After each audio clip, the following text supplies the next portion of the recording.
Assalamualaikum warahmatullahi wabarakatuh.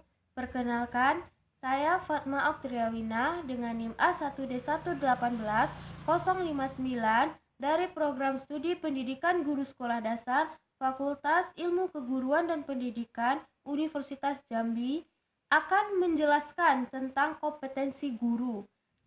Standar kompetensi guru adalah beberapa indikator yang dapat dijadikan sebagai ukuran karakteristik guru yang dinilai kompeten secara profesional. Kompetensi guru merupakan perpaduan antara kemampuan personal, keilmuan, teknologi, sosial, dan spiritual yang secara menyeluruh dapat membentuk kompetensi standar profesi guru yang mencakup berbagai penguasaan materi, pemahaman terhadap peserta didik, pembelajaran yang mendidik, pengembangan pribadi dan profesionalisme. Sebagaimana yang tertulis dalam Undang-Undang Republik Indonesia Nomor 14 Tahun 2005 bahwasanya tentang guru dan dosen disebutkan bahwa guru wajib memiliki kualifikasi akademik, kompetensi, sertifikat pendidik, sehat jasmani dan rohani, serta memiliki kemampuan untuk dapat mewujudkan tujuan pendidikan nasional. Dalam Undang-Undang Republik Indonesia Nomor 14 Tahun 2005 dijelaskan dari masing-masing kompetensi. Yang pertama ada kompetensi pedagogik, merupakan kemampuan mengelolaan pembelajaran peserta didik.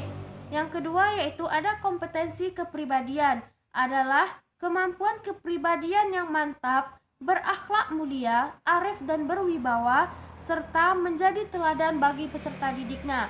Yang ketiga ada kompetensi profesional, merupakan kemampuan penguasaan materi pelajaran secara luas dan mendalam. Yang keempat ada kompetensi sosial, adalah kemampuan guru dalam berkomunikasi dan berinteraksi secara efektif dan efisien dengan peserta didik, sesama guru, pada orang tua atau wali murid, serta masyarakat sekitar. Nah, sekarang kita akan masuk ke dalam kompetensi kepribadian. Di sini saya akan menjelaskan kompetensi kepribadian. Kompetensi kepribadian merupakan kemampuan personal yang mencerminkan kepribadian yang mantap, stabil, dewasa, arif, berwibawa, menjadi teladan bagi peserta didik dan bertindak berakhlak mulia.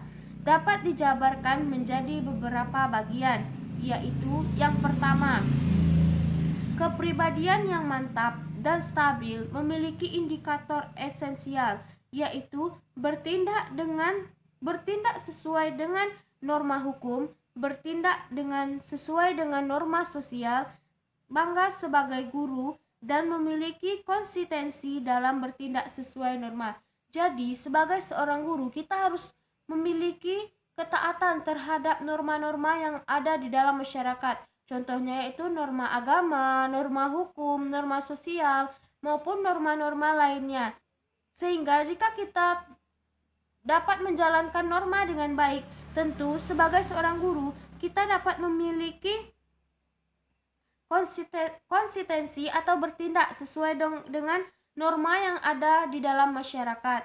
Kemudian kita lanjutkan ke kepribadian yang dewasa memiliki indikator esensial, yaitu menampilkan kemandirian dalam bertindak sebagai pendidik dan memiliki etos kerja sebagai guru. Nah, sebagai seorang guru, kita harus memiliki kepribadian yang mandiri. Kita tidak boleh bergantung kepada orang lain. Sebagai seorang guru, kita harus menjadi teladan bagi murid-murid yang ada di sekolah. Karena jika kita bersikap berwibawa, kita bersikap mandiri di lingkungan sekolah, sehingga siswa akan menghormati kita karena mereka menganggap kita ini sebagai guru yang memiliki kemandirian yang bagus. Selanjutnya yaitu kepribadian yang arif memiliki indikator esensial, menampilkan tindakan yang didasarkan pada kemanfaatan peserta didik, sekolah dan masyarakat, serta menunjukkan keterbukaan dalam berpikir dan bertindak. Sebagai seorang guru, kita harus memiliki sikap terbuka, tidak boleh menutup diri, tidak boleh mengukuhkan keinginan kita kepada orang lain, tapi kita harus bersifat terbuka. Kita harus menerima pendapat-pendapat dari orang lain, baik itu dari peserta didik, orang tua atau wali murid, maupun dari masyarakat sekitar, sehingga suatu sekolah dapat dilaksanakan dengan baik jika pembelajaran yang dilakukan atau kegiatan yang dilakukan di sekolah tersebut didasarkan pada kegiatan yang telah disepakati bersama, sehingga jika terjadi suatu masalah, maka semua anggota sekolah rapat atau mencari solusi atau jalan keluar dari masalah tersebut. Selanjutnya yaitu kepribadian yang berwibawa memiliki indikator esensial, memiliki perilaku yang berpengaruh positif terhadap peserta didik dan memiliki perilaku yang disegani. Nah, sebagai seorang guru, kita harus memiliki wibawa yang bagus. Kita tidak boleh seperti anak kecil, atau kita tidak boleh menyeimbangi seperti siswa yang sering kekanak-kanakan. Kita itu menjadi teladan bagi peserta didik. Karena itu kita harus bersifat berwibawa, kita harus bersifat tegas terhadap siswa. Selanjutnya yaitu akhlak mulia. Dapat menjadi teladan, memiliki indikator esensial yaitu bertindak sesuai dengan norma religius, yaitu iman dan takwa, jujur, ikhlas, dan suka menolong, dan memiliki perilaku yang diteladani peserta didik. Sebagai seorang guru, kita harus berperilaku jujur, bertakwa, dan beriman, serta suka menolong sesama manusia.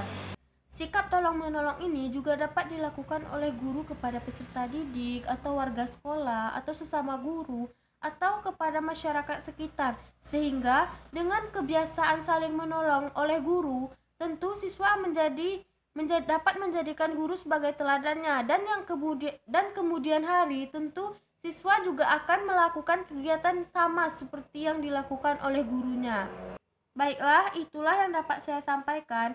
Dari penjelasan tadi dapat kita simpulkan bahwasanya sebagai seorang guru kita harus memiliki sifat yang jujur, harus memiliki sifat yang berwibawa, harus memiliki sikap yang tolong menolong sesama manusia, serta memiliki sifat yang berwibawa agar kita sebagai seorang guru dapat menjadi teladan yang baik bagi seorang peserta didik, dan peserta didik juga dapat menjadi orang yang lebih baik lagi, karena seorang guru yang memiliki sifat jujur, saling tolong menolong, arif, berwibawa, maka seorang guru tersebut akan menjadi teladan yang baik bagi siswanya, dan tentunya siswa tersebut juga akan menjadi seperti yang dilakukan oleh gurunya.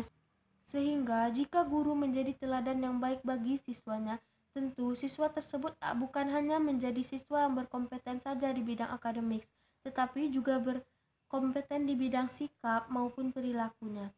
Baiklah, sekian yang dapat saya sampaikan. Mohon maaf jika ada kesalahan. Wassalamualaikum warahmatullahi wabarakatuh.